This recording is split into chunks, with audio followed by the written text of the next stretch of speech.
raiva, medo, amor, tristeza, ansiedade.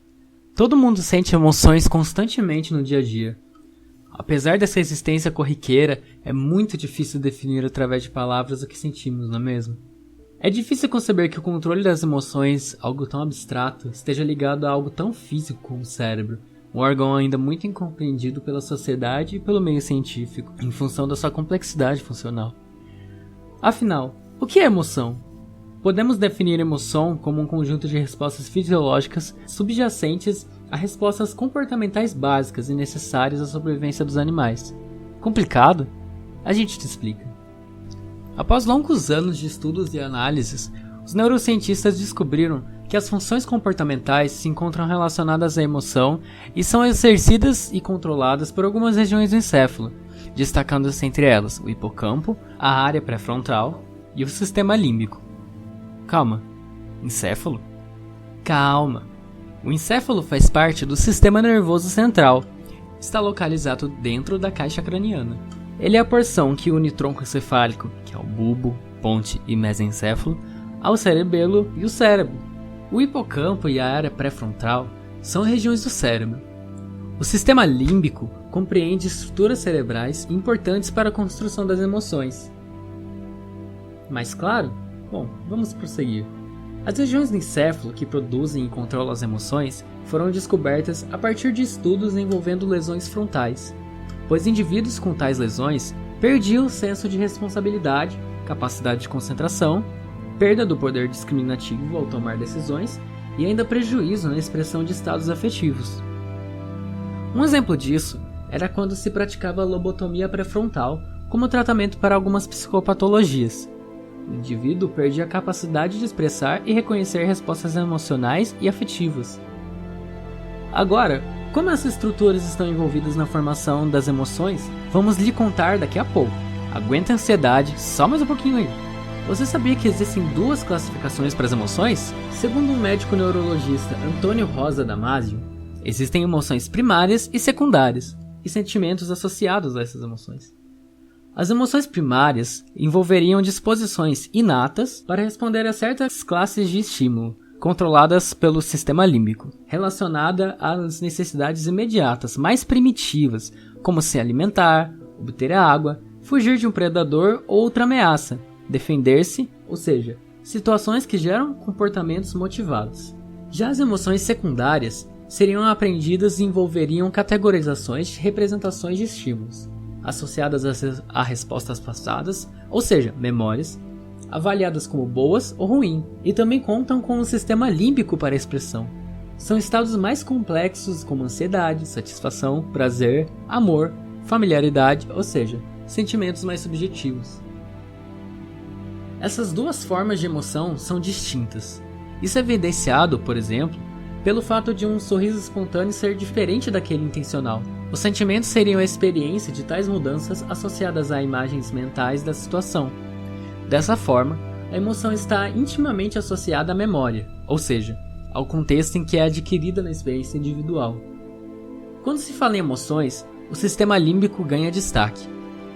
Composto por várias estruturas cerebrais, ele tem a função psíquica de avaliar afetivamente as circunstâncias da vida, realizar a integração do sistema nervoso, endócrino e imunológico e organizar uma reação adequada, ou seja, integra informações de vários sistemas projetadas para o sistema nervoso central, tornando-se peça-chave na produção e controle das emoções. O que se passa no cérebro são operações mentais. Isso influencia o corpo, que influenciará o cérebro por consequência. Nossos sistemas são interligados. Não se pode fazer a separação mente-corpo. O modo como as emoções se processam depende do nosso comportamento emocional, ou seja, do conjunto de reações frente a uma sensação. Com isso, é possível concluir que um dado sentimento gerado por fatores de origem externa ou interna levará a alguma resposta motora, seja esta simples e de natureza reflexa ou complexa de natureza voluntária, e ainda terá os ajustes fisiológicos pertinentes, como a liberação de hormônios dada a intensidade do sentimento e diferindo quanto às situações e personalidade dos indivíduos. Diferentes emoções geram padrões de resposta distintos. Por exemplo, quando você se encontra em uma situação de perigo, primeiro há a percepção da situação, depois ocorre a experiência do medo. o que resultará em alterações viscerais específicas para cada tipo de emoção, neste caso o medo é que dependerá do condicionamento pessoal, e alterações somáticas comportamentais, ambas realizando ajustes necessários para a sua fuga. Então, em uma situação de medo, como quando você vê um cão raivoso, você empalidece, devido à construção dos vasos sanguíneos periféricos, para aumentar a pressão do fluxo sanguíneo, direcionando ao coração e aos músculos, provocados pela liberação de adrenalina. Aumentará sua frequência cardíaca e respiratória, e sua disponibilização de energia será direcionada para os músculos. Essas interferências metabólicas são coordenadas pelo sistema límbico. Ficou mais fácil de entender agora, não é mesmo? Agora que você já entendeu que os sistemas motivacionais tornam o organismo eficaz para as reações urgentes, responda a seguinte questão: você acha que animais têm emoções e, se sim, elas são importantes para a sobrevivência?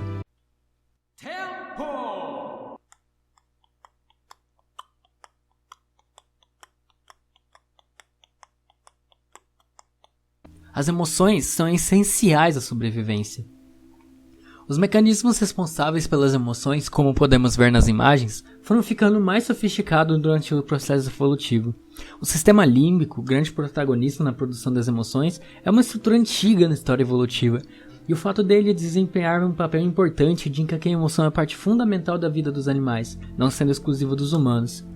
As emoções modulam o comportamento e preparam para situações em que a sobrevivência está em risco. Talvez sentir medo não seja tão ruim assim, não é mesmo?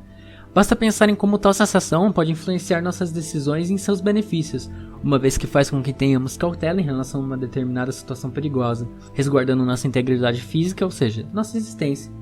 Já que começamos a falar sobre o medo, você sabe defini-lo? É difícil, não é mesmo? Geralmente quando o nosso bem-estar e sobrevivência estão ameaçados, nós apresentamos reações comportamentais associadas ao medo e ansiedade ao reagirmos a elas. Você sabia que existem dois tipos de medo? São chamados de incondicionados ou inatos e condicionados ou aprendidos.